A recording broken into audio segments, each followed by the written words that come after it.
Good morning guys. We are here na po sa atong yuta.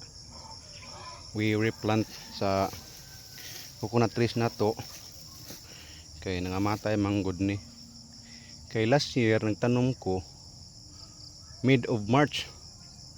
Then kibaw na ka almost summer na. Mo na nga ang akong naitanom sa una almost half of it is namatay. Mo ni karon nga ako na pong gi tamnan o nagreplant ko og bag-o sa katong coconut trees nga nangamatay. Tanawan ninyo ha. Tanawa.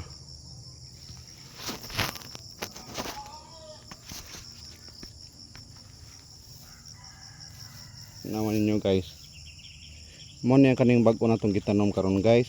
Kani ha. Ang gatong namatay mo ni siya. Oh. Patay kayo. Nang lisod kayo guys.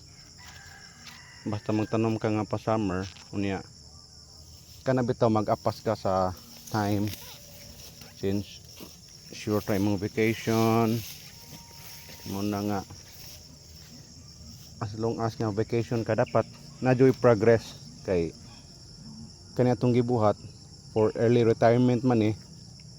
So samtang sa karon nga